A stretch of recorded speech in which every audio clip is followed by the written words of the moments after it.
Hi everybody, it's Sally from Sally Stampers, and today I'm bringing you this super cute, super feminine little box.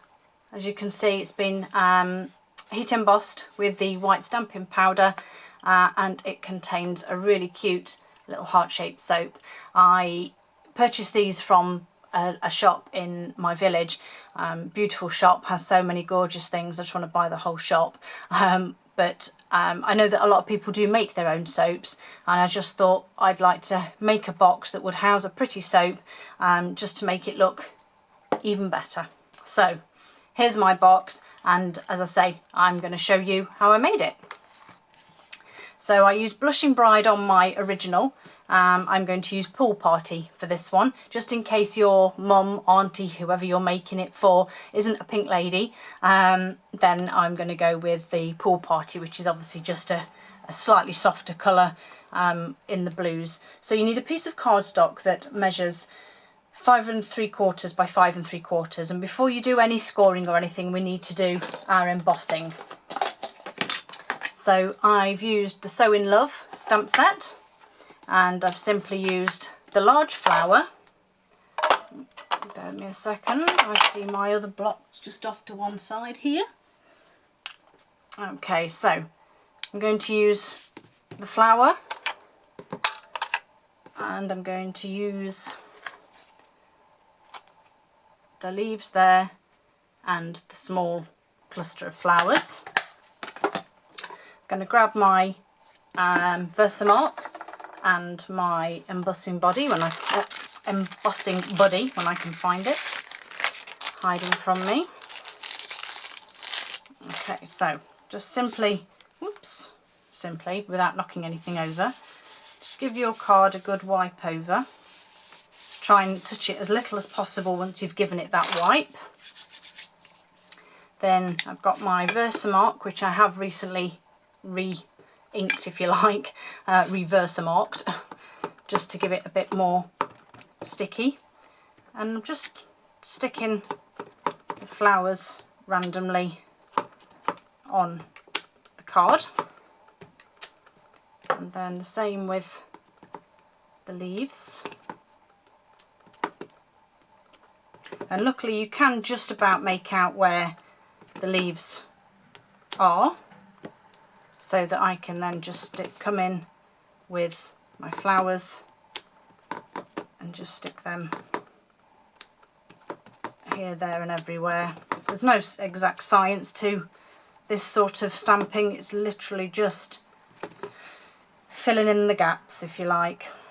There we go. So I'm just going to give these a quick clean on my scrub to the side here, just so I can get this Versamark off, because I don't want to leave them on too long. I'm just going to stick them off to one side just while I finish this off.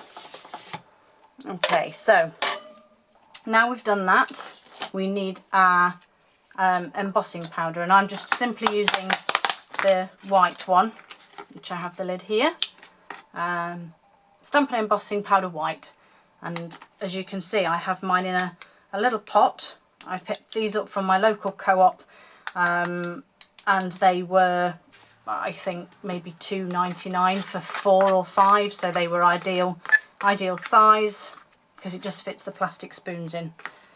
So I'm just going to pick this up very carefully so that I don't touch where I've Versamarked, and just simply going over all of the stamped images, just covering them with the white powder. Quick and simple, making sure you've covered it all, and then once you're happy, get it out of the way, because we don't want to be getting covered and blowing that everywhere with our heat tool. Now, those of you that have done heat embossing before will be aware that once you start to heat your card, it's going to start and bend out of shape, and we don't particularly want that for our box, because if we have this box starting to bend out of shape, it's just going to really not look very pretty.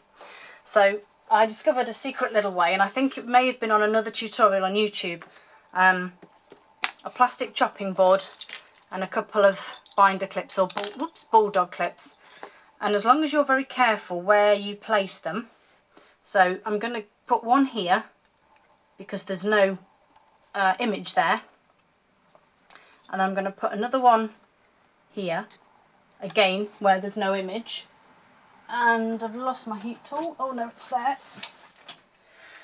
And obviously you just then make sure that you get your heat tool warm, and then obviously having the board means that you can pick it up and move it. So again, you can see that it's curling a little in the corners, but you'll see once I've finished that actually, unless this card is going to do completely the opposite for me, here we go, starting to turn now, then hopefully the card will remain relatively flat. Now, if you wanted to, you could get a smaller board and clip all four sides, or you could do one half like I'm doing here, take it out and turn it round. There are a couple of options, but I quite like doing it this way because I feel that it will keep the card in place and stop the majority of the bending. But as you know, unfortunately this heat embossing can't be rushed, can't be done any quicker, so we'll just have to go with it. But we're almost halfway, so we're getting there. The good thing about this is that you can do as many different patterns as you want, and if you do this and think, do you know what, I've actually got a few spaces there that I want to get filled in, you can go back with your Versamark and your powder and fill them in again and then reheat it. You don't have to stay with what you've already done.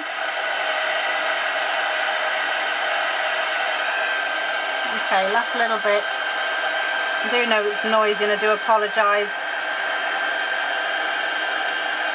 but obviously it is worth the wait because I do think that the box looks beautiful. Now, as well as doing this on the outside, you could actually do it on the inside too if you wanted to. You know, just take it off, turn it round and do it the other way. Okay, so as you can see there, although my grid paper's got a bit of a bend to it, but the card, I don't think that's too bad at all.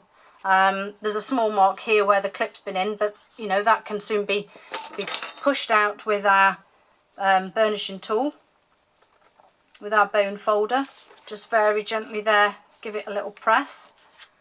Not as noticeable. Okay, so we've now got this beautiful piece of card embossed. So we're going to come in now with our scoring board and our scoring tool. And I was a little concerned when I did it on the other one of scoring along the embossing, but do you know what? Actually, it doesn't matter at all. It doesn't affect it, doesn't damage it, and it's just great. So I'm scoring at 1.5 inches on all four sides. Simple as that. Okay, and then bone folder in. You may find it does drag a little over the embossing, but you know, you can always just sort of press if you don't think that it's running smoothly. I mean, I'm lucky here that I've not got too much embossing to worry about, so I can just sort of run over it, but it doesn't damage it, doesn't spoil it. Okay, as we do with all of them, paper snips, and we're going to cut some wedges.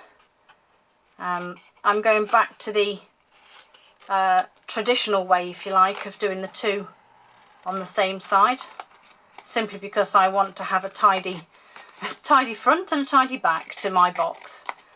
So I'm just cutting my wedges in here, and unfortunately a bit later on I'll be using tear and tape, and that's what I've used on these paper snips, and crikey, it does make them a bit sticky. The simplest answer to that one is to get your adhesive eraser and use that on them. I quite often just grab mine.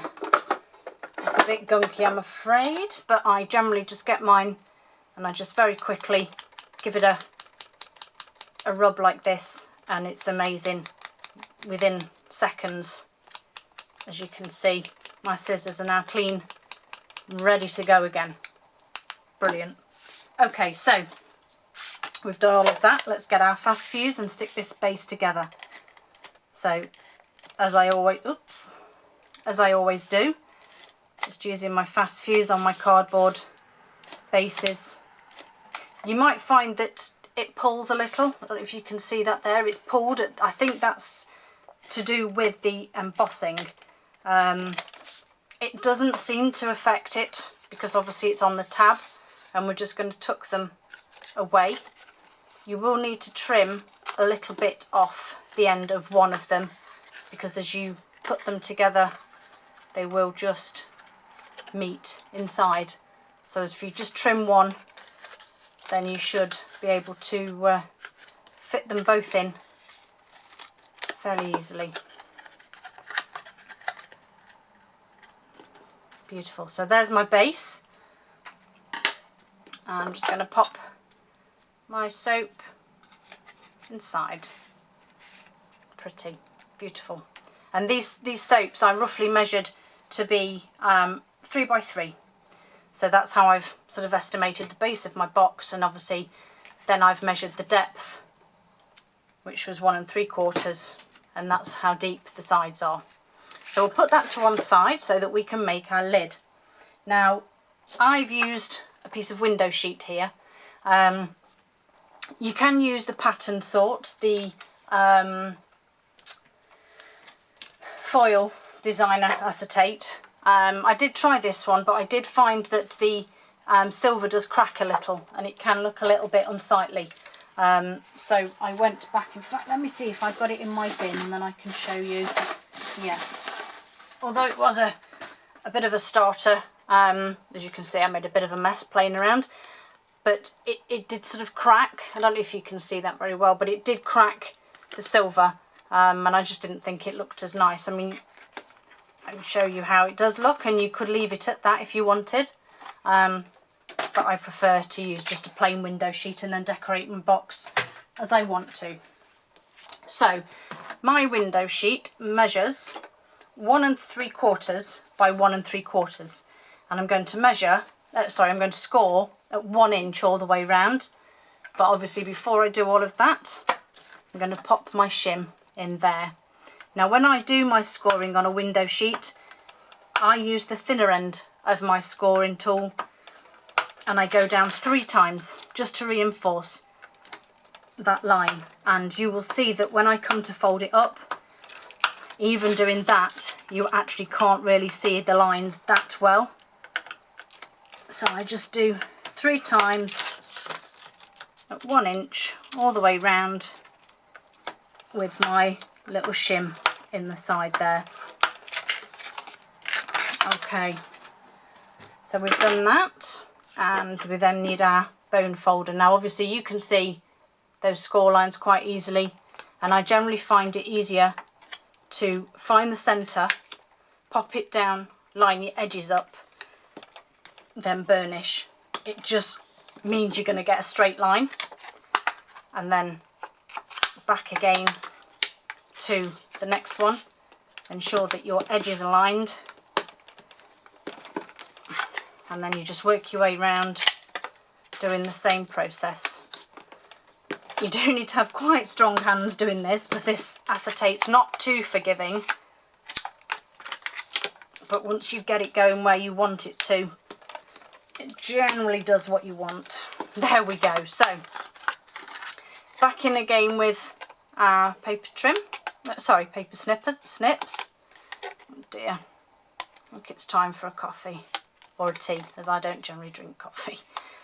Okay, so just cutting my wedges out of my tabs, and again I'm doing the 2 this side and 2 this side.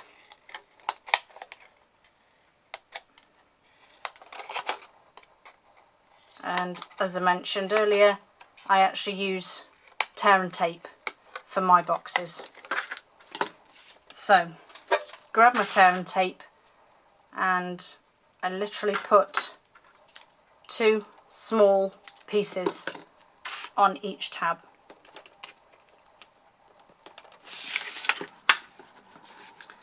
Now, the reason I had all of that mess on that designer acetate was because I was trying to find a way to cover this tear and tape, because unfortunately using a window sheet there is just no way of concealing your adhesive.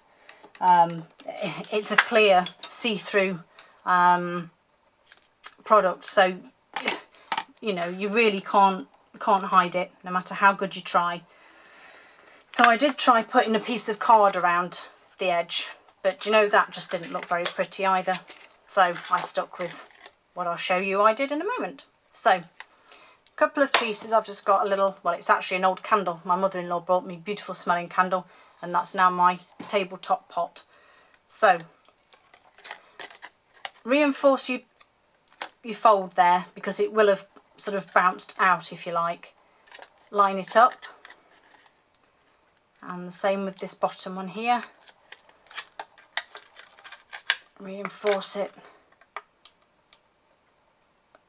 and line it up. Give it a good press, and you see what I mean? Look, you just can't hide the tape. So for this one now, this side, as I do with most of my lidded boxes to ensure a decent fit, I take off the tear and tape off both of my tabs. I then pop it on my box, and I'm having these at the sides, but it doesn't really matter. So we're popping that on there, then I'm standing my box on its end, making sure that it all fits flush. So bring that top up, pop your sides in, double check that it's all fitting, and then just simply drop the top down and it'll fit. And then just take it off again and just give those an extra squash. An extra bit of a squeeze there for reinforcement, and you can just pop it back on and it'll fit fine, she says. There we go. So my soap decided to move.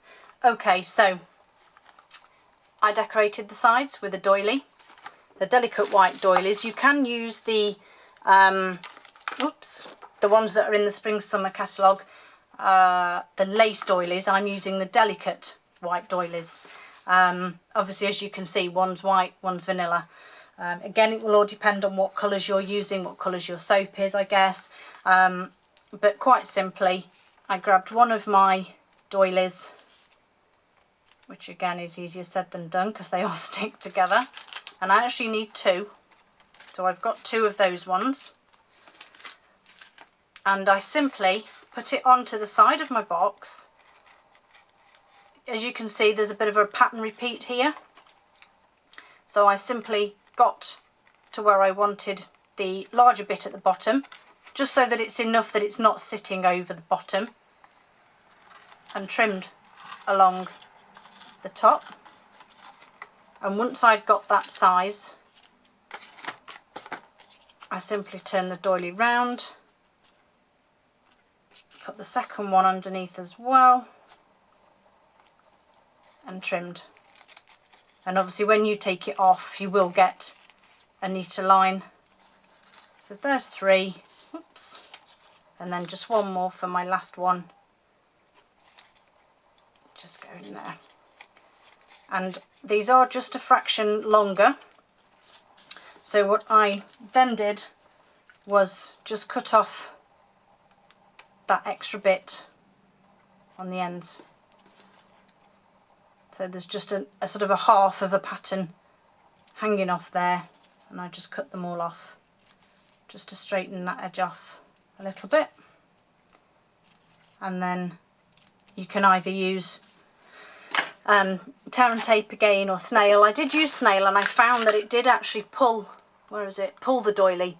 You can see that, and it did actually rip it, but that was because I was trying to be clever. If you do it in one roll, oh no, that's not going to work. It didn't bother it when I did the last one, but clearly it's not going to play this time. So let's just grab another one and quickly cut this one down to size. So I would suggest the best option then is to either use your liquid glue or use your tear and tape, because let's be honest, the tear and tape you can just stick along the side of the box and it's done. So let's put that away. Right, some tear and tape then along the box.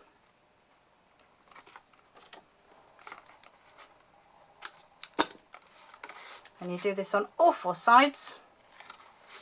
Take the backing off and pop your doily on. Now if you think, oh actually that's not very straight, then you can just come in and trim it. And again, I've noticed that these are still a bit too long, so I'm simply just going to trim the edges. And I just do that on all four sides, which I'm not going to do because that would be boring. And then I've got my pool party satin ribbon, so I'm going to cut a length of that, and then that simply goes under the box. Tie a small knot. I turn it away from the way I want it. Have my two bows. Oops. Back round. Centralise it. Trim the tails.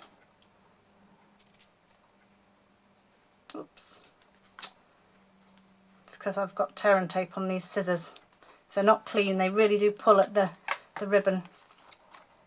And then just for a final bit, I have the Falling in Love embellishments. So I just have one of those and a glue dot.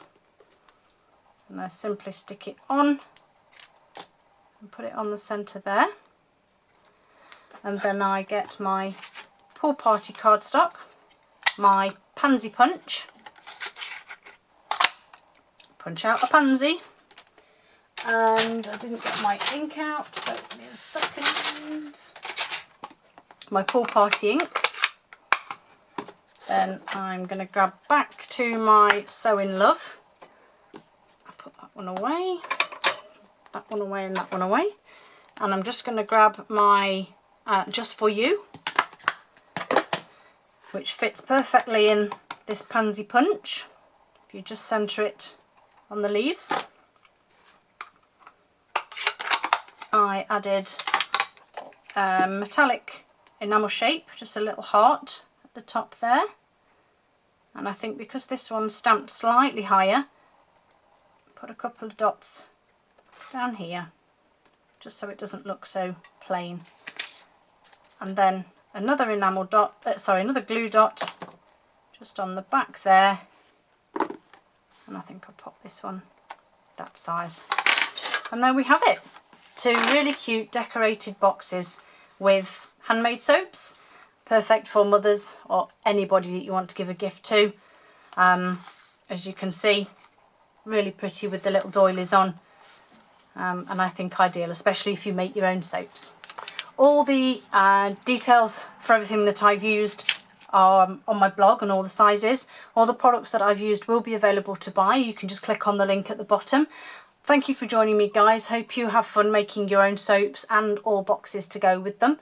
Hope to see you again soon. Bye!